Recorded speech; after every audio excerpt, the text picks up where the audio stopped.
एक दिन एक गांव में भूत आता है।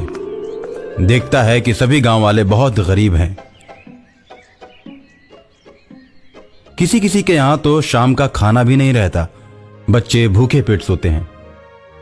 भूखे पेट सोते हुए बच्चों को देखकर भूत को उन बच्चों पर दया आ जाती है।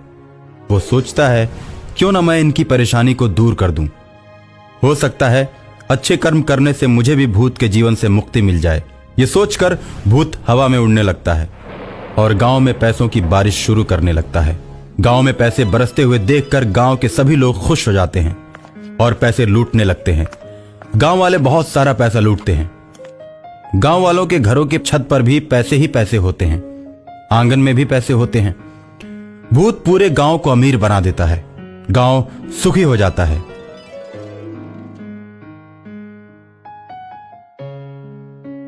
गांव के सभी लोग भर भर पेट भोजन करने लगते हैं। आसपास के गांव वाले इन्हें इस प्रकार धनी देखते हैं तो वो सब इनसे जलने लगते हैं। उसके बाद गांव में चोर आकर चोरियां करने लगते हैं। गांव वाले चोरों से परेशान हो जाते हैं। गांव वालों को परेशान देखकर भूत सोचता है, मेरे पैसे बरसाने की वजह से इस गांव में चोरियां होनी शुरू हो गई हैं। जब ये लोग गरीब थे तो कोई भी इन्हें पूछने नहीं आता था। अब जब ये लोग अमीर हो गए हैं तो चोर इन्हें सताना शुरू कर दिए। अब मैं चोरों को पकड़ लूंगा। रात में चोर चोरी करने के लिए मुखिया के घर पहुंचते हैं। जैसे ही घर में जाते हैं भूत बाहर से दरवाजा बंद कर देता है और चोर चोर चिल्लाने लगता है। गांव में किसी के चिल्लाने की आवाज सुनकर गांव वाले जग जाते हैं। चोर चोर चिल्लाने की आवाज मुखिया के घर की तरफ से आ रही थी और लोग दौड़कर मुखिया के घर की तरफ जाते हैं। मुखिया का भी पूरा परिवार जग जाता है। सभी के इकट्ठा हो जाने के बाद लोग दरवाजे को खोलते हैं और चारों चोरों को पकड़ लेते हैं। चारों चोरों को पकड़कर लोग खूब मारते हैं और मारने के बाद चोरों को ले जाकर पुलिस के हवाले कर देते हैं। पुलिस भी चोरों को खूब मारती है और जेल में बंद कर देती है। उसके बाद गांव में चोरी की घटनाएं बंद हो जाती हैं। भूत गांव वालों को खुशहाल देखकर बहुत ही खुश होता है और गांव वाले सोचते हैं, आखिर पैसा बरसाने के पीछे किसका हाथ है? चोरों के आने के बाद दरवाजे पर कुंडी किसने लगाया? इन सब बातों पर मुखिया के साथ गांव के लोग चौपाल पर विचार करते हैं।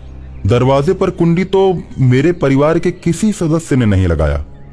मुझे तो लगता है कि कोई अदृश्य शक्ति हमारे पूरे गांव की मदद कर रही है। हमें उस शक्ति की पूजा करनी चाहिए, चाहे वो जैसी भी हो, जिस रूप में हो। वो हम लोगों का भला सोचती है। हाँ, आखिर उस अदृश्य शक्ति के बारे में हम लोगों को कैसे पता चलेगा?